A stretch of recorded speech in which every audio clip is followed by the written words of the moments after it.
What's going on, guys? Trucking with Jocelyn here.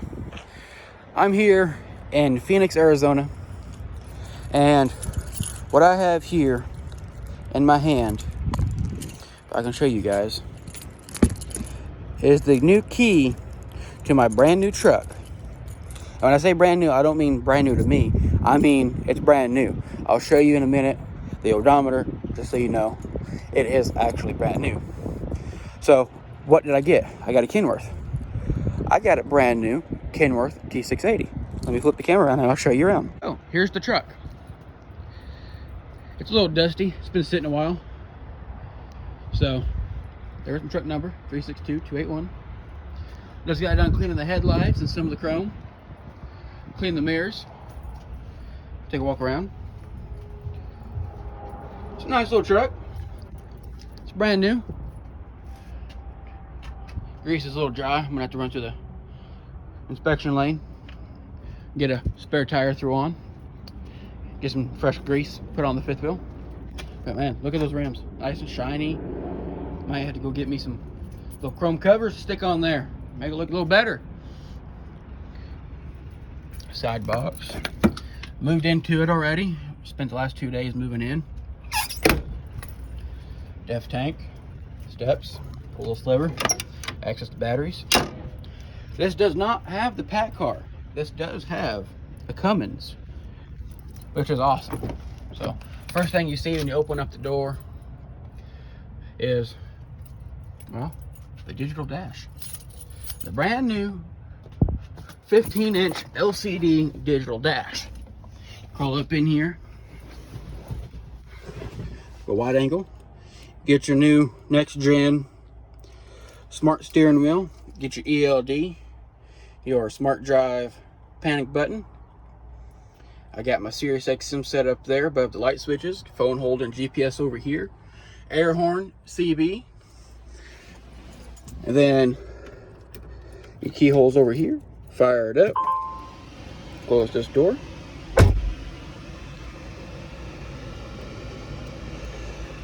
It's gonna be loud, hang on. Get this radio turned down. It'll do its little self-test. Fire it up.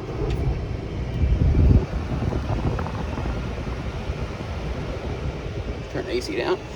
And this is your dash. I have it on the expanded view, but they give you different views. You get your minimal view, your simplified view with your horizon, your one set of wings, and then your full view. I run the full view. It's what I seem to like. And then there's your odometer. Almost 19 miles, and most of those I put on myself just driving around here in the yard getting the truck set up. So let's take a look in the back. So it's definitely a lot bigger than the Volvo. I can say that. TV's in a better position. So you get your bed, you get your TV. This does swivel out. You got my Xbox sit down there, microwave and its perspective hole. Internet's up there.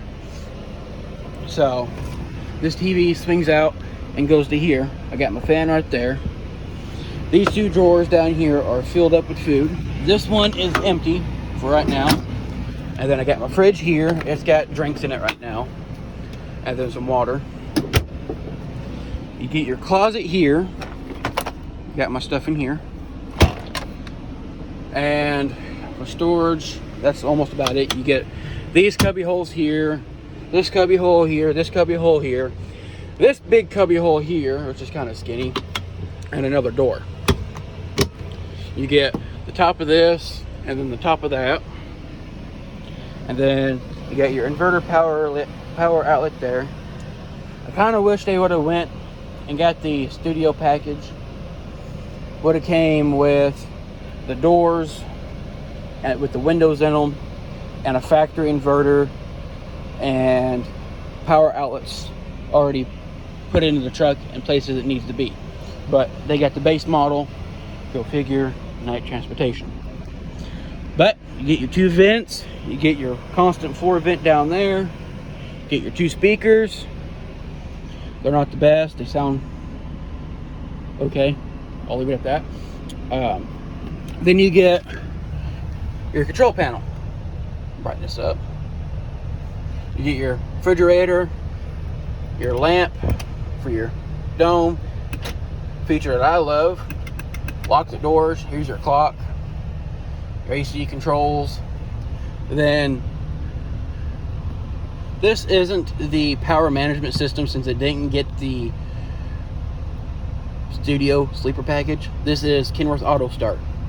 You press this button to power it on, turn the truck off or having the key in the accessory position, hit the start button on the dash, which is right here. Flip it up and hold it up for a few seconds. It'll do a countdown.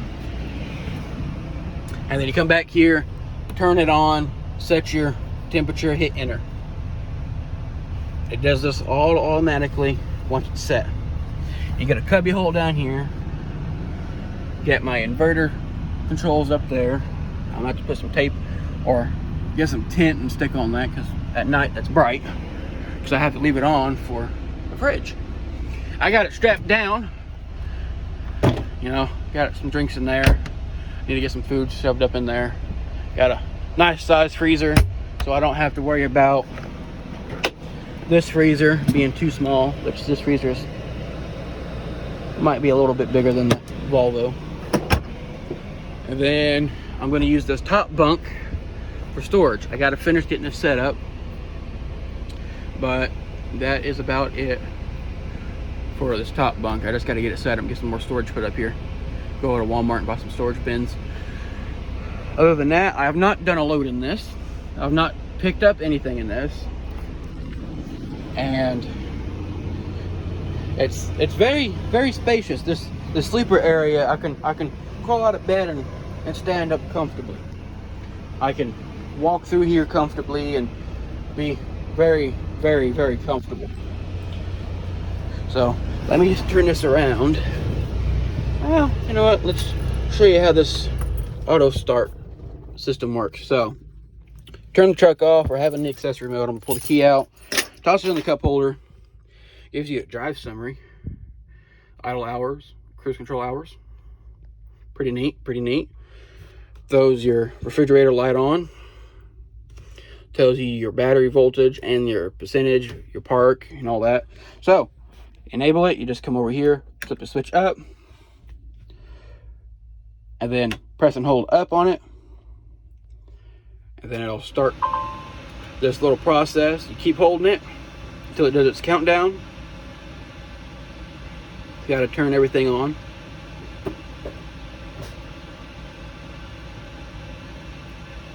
Just keep holding it down. I'll go ahead and clear all this. And then hold it down again. Does a countdown. And then now it will start when it is needed. So you come back here, hit your power button on this. It'll come up, auto start. And I have it set at 61 degrees. So it should actually start. It ranges anywhere between, for cold, it ranges down to 60, up to heat. Yep, there it goes right there. Up to 85 for heat. So it does a countdown from like 30 or whatever. And then you get your auto start over there. And then this will start up in like 30 seconds. So it's almost done. Doing its countdown. 6, 5, 4, 3, 2, 1, and then it will start. Engine cranking. There you go. And then to disable it, you just stick your key in and turn it on, and it'll deactivate the system, and it'll pop up a message saying auto start disabled, or you just come over here and flip the switch down. So that's about everything with this Kenworth. Came with factory antennas. I got antennas that I need to put on there. I can't get their stud off, so I'll have to go to Love's and buy some. No big deal. I buy specialty ones anyways, so it's all good. So everything's set up. You know, I got the doors filled up with stuff that needs to be in the doors. I got, got it to where I can live in it for an extended period of time now. So this is going to be my new permanent truck for the foreseeable future. Now, I did have some issues getting down here. I had some big issues getting down here. I was put into a truck that had DPF or SCR issues. It was at a 25% D rate before I got in it. I got in the truck. While I was moving everything into the truck, I started it, idled it.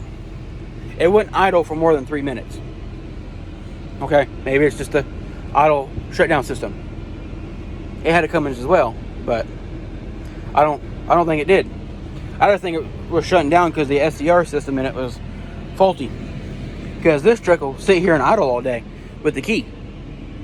So I don't think it's an idle issue with a timer. I just think it was a SCR issue. But anyways, it had a SCR issue. It was at a 25% D rate.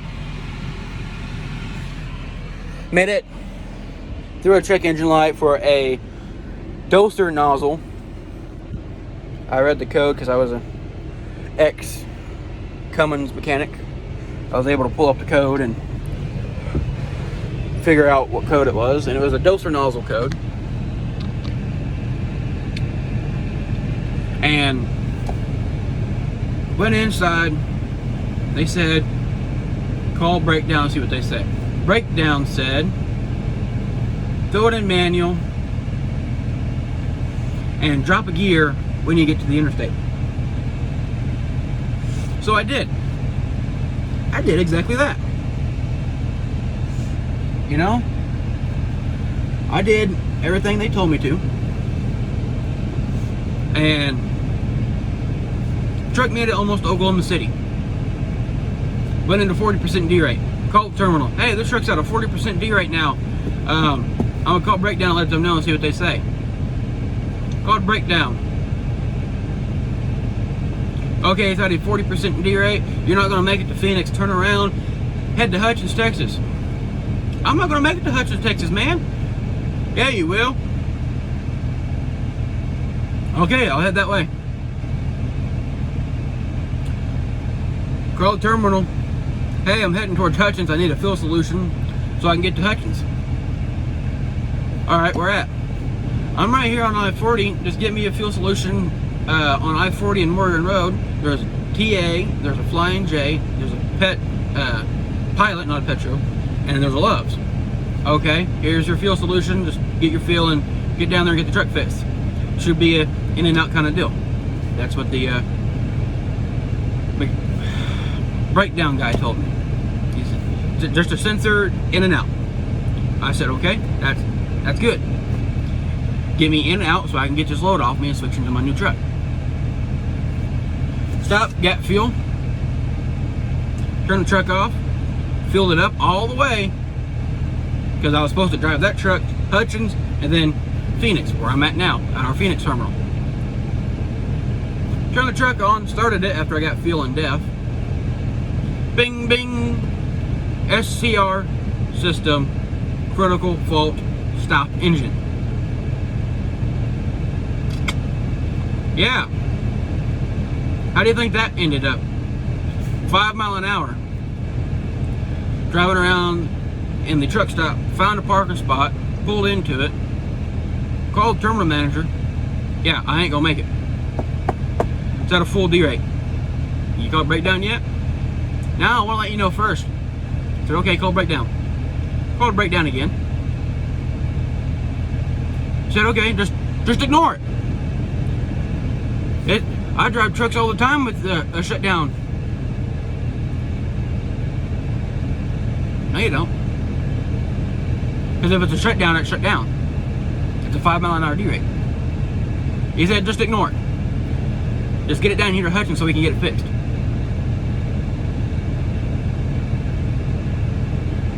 Okay. It's at a 5 mile an hour D rate. He said, oh, Okay, then yeah, that's a little bit of a different story. Yeah, it is. It's a major different story. Okay, let me find you a truck care center. Go here. You can't take the trailer with you. Drop the trailer. So I went over to the Swift terminal on Northwest 10th Street, near Oklahoma City. Limped it all the way there. 5 mile an hour. City streets. 5 mile an hour. Wonder how that went. Not very fast. Pretty dangerous. Very dangerous, to be exact. Got there, dropped the trailer off, filled out the paperwork, put the paperwork in the trailer. Went to do the T-call so I could get paid for it, and it's gone. All the load information, gone. Called the terminal, hey, put this with the trailer. I can't do the T-call. There's nothing here. She said, oh, it's showing up on our end. It's showing up on your end, but it's not showing up on my end. So I can't do the T-call. So I left the trailer there. Made sure my lock wasn't on it. Put the paperwork with it. Limped it 5 mile an hour from Morgan Road to the other side of Oklahoma City. Yeah. Got to the dealer. Call the terminal manager up again. Hey, I'm here. What do you want me to do? They say they'll get the truck in tomorrow, but I can't stay with the truck or else they won't touch it. He said, oh, can you? Then he talked to them. He said, oh, can you stay with the truck and then you guys sign it in tomorrow morning? No, because our mechanic gets here at 5 o'clock and does triage and gets the trucks ready. Well, I only live 30 minutes away. So I just told him I only live 30 minutes away. Why don't I just go home? So I decided to say, just let me go home. I went home. Had somebody pick me up. I went home. Well, I called the terminal the next day, and any news on the international? No, nothing yet. Oh, okay. I think there's other dispatchers on the phone with our breakdown guy right now trying to figure out what's going on. Oh, okay, well just call me back, let me know. I think it was an hour and a half later, I get an email. Here's your rental car. Here's your itinerary and all your information for your rental car. Okay. Okay. That's fine. We'll get the rental car, stuff out of the truck, and go down Phoenix and load everything up into this truck. No big deal. Get a phone call. Hey, got you set up for a rental car. Go pick your rental car up. You're good to go. You want me to take? How are we doing the plate situation? Because this truck doesn't have a plate. I'll just pull the plate off of that truck and we'll just toss it onto your truck. So I get there. Said, hey, I'm gonna need to get into this truck so I can get my stuff out of it. I'm in a car and I'm gonna need to take the plate off of it. They then informed me, the mechanic shop then informed me that if I take the plate, they're not gonna work on the truck because they can't drive it. I called the terminal back up, said I can't take the plate because if I do, they won't fix the truck. They said, okay, just leave the plate there, we'll figure something out. I was like, okay, that's good. But let's back it up a little bit to the rental car. I was supposed to get a 2 or 4 door mid-size car.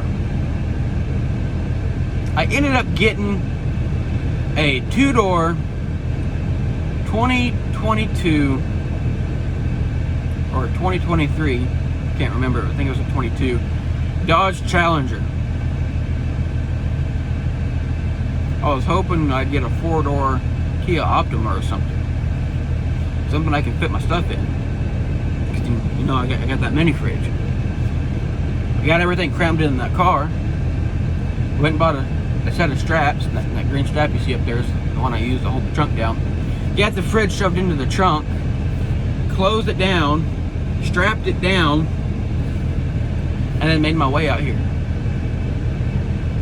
So I got here, found the truck, went inside, met the person I was supposed to meet, and got my permit book, which is up here, got my pre-pass, which is right here. I had to stick the pre-pass on myself and load up the book. So got all that taken care of, got the truck taken care of. It was empty on DEF and fuel when I got the truck. So I had to put fuel and DEF in it. It's now full on DEF, and I got a 3/4 tank of diesel because I didn't fill it up all the way. So, and I've been, the past 2 days, I've been moving into this, figuring out how I'm going to get this road legal, which they gave me a piece of paper I got clipped on my clipboard. A 40-day, I think it's 40 days, and a 45-day temporary vehicle registration. Okay? So, it's good for 45 days, and then I can't drive it again. I have to pull over and stop driving. So within that 45 days, they're gonna have to swing me by the Tulsa terminal and get my physical hard plate put on this truck.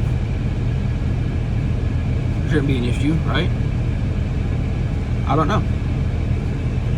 Freight markets look a little spotty right now. Been keeping track with the national van rates and their pricing. I'm thinking about going owner up.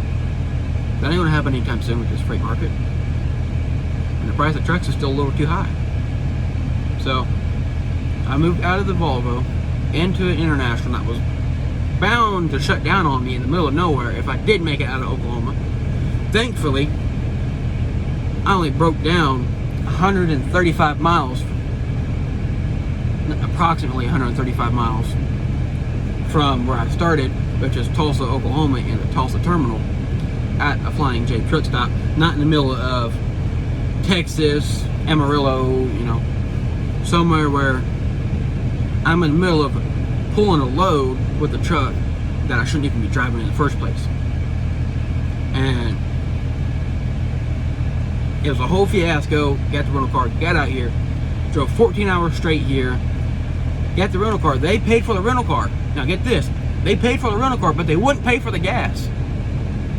What's up with that? Oh, no. We'll pay you for the gas, but you gotta submit receipts on the gas so we can write it off. Okay, but fuel in the first place is a write-off. This car's a write-off because it's a business expense, right? You'd think so. So I drove a car out here that they rented, but I had to pay out of pocket for the gas. Now tell me, how screwed up is that? What if I didn't have the money to pay for the gas because I paid all my bills? Well, that's a me problem, right? No, it's not. It's a rental car for company use. You pay for the gas. Like, what's up with that? But whatever, I'm done with that. I dropped the rental car off this morning. Got breakfast, dropped the car off, went to Walmart, had to get a new phone charger, threw it in the bunk. I'm in this truck, I got it mostly set up. I gotta get that top bunk cleaned up some more, get clothes finished up and put away. Other than that, I gotta run through the inspection lane, get a spare, and I should be good to go. A whole fiasco I shouldn't have had to deal with, but what can I do is either get paid for a load or, you know, get paid not at all and not get a new truck. Which the Volvo had major electrical issues that I was dealing with. It would shut cruise control off randomly and either turn the cruise control back on or the cruise control would stop working entirely. And then it started doing some weird electrical issues where it would shut certain gauges off or all the gauges at once. and you'd have to pull over, turn the truck off, wait till the cluster decided it was going to shut off fully, start the truck back up, and then drive it again. Same thing with the cruise control. You lose your cruise control completely, you have to turn the truck off, start it back up, and then reset all the systems. So I called the terminal, hey, you got any other trucks available? No, but we're getting some new trucks. They're not a Freightliner or International. I'm getting 2 new Kenworths. I'll take one. That's the truck I'm in now. And that's where we are today. I'm in a brand new Kenworth, almost 19 miles, which I put most of them on myself. I got the truck at 17 and a half miles. So I put almost a mile and a half on it, I think, if that math is right. So, and then get this, a brand new truck already has issues. What do I mean by that? I've already fixed the issues. I spent my money and fixed the issues. Turn the headlights on, and go around and do a pre-check before I take it on the road, or I have to get on the road and I can't go on the road because nothing works. I had to pull the headlights out and replace them because they were already blown. A brand new truck with blown headlights. So I ran up the street in a rental car yesterday, got brand new headlights, paid for those. They're going to reimburse me for those, and then I had to put them in myself. They're working great now because it throws you a pre-check code and all that saying headlight, air, seat service. And I got all that situated, truck situated now to where I can go down the road for 45 days because of the temporary 45-day registration. Okay, cool, we'll do that. Make some money because I'm losing money sitting. I gotta make money. I ain't gonna pay bills if I can't make money, because not paying bills isn't good, especially insurance, phone, credit card payments and all that. You know, I have to pay my bills in order so I can live out here. You know, I got 2 drawers full of food and 2 fridges that I need to stock up on food, you know, and I can't do it right now because I don't have the money, because I spent the money on fixing this truck. Headlights, I think, were, I don't know, what were the headlight prices? Let's see here, $38 for the headlights. I grabbed a pair of the second cheapest ones because, get this, now get this, the shop didn't have them. I pulled the truck over to the shop, said, hey, I need a set of H11 headlight bulbs. Okay, what's the truck number? 362281. Okay, let me go check if I have them first. No, I ain't got them. Okay, I'll just run down the Napa and get them then. Sounds good to me. Maintenance. What in the world are you doing when you don't have parts that you need, like lights, radiator hoses, you know who I'm talking about, or any other thing that you need fixed? That's not a maintenance department. That's a clown department. And then they changed up the shops. So they got a big shop they converted because it has better AC. And then they still have their small shop. And then they blocked 2 bays off. And then turned the center lane into the inspection lane, because it used to be the far right lane for inspection. Now it's the center lane. So whatever. I close the hood of the truck, bring it around to the back of the lot, hop in the rental car, take it up to Napa. Spent $38 on the headlights. I was going to get some better, brighter ones, but it's like, no. I'll worry about that later. I shouldn't have had to spend my money at all to fix the lights, but I need headlights in order for me to drive. I can't drive at night if I don't have headlights. You know, I got brights, but I shouldn't have to drive with brights on all the time. That's not nice to be bright lighting people. But took care of that fiasco. You know, I just cleaned the mirrors off because they were dusty. you know, and been situating this interior, getting it all set up, and just trying to calm down because I want to strangle somebody. I don't care who it is, but somebody needs to get strangled. So my experience with Night is, right now, I still think it's a good company. They have their issues. They shouldn't put drivers in. Mega carrier issues need to get solved. It is against the law to force a driver to drive tired or drive a truck with the check engine light, or know about it and say, call breakdown, see what they say. And if breakdown says drive it, and then your people at the office say, they said drive it. Okay. Well, my mindset was drive it, get it there, and get paid. And get out of this road hazard. Well, I was iffy on driving it in the first place. I didn't want to drive it in the first place. Got to Oklahoma City.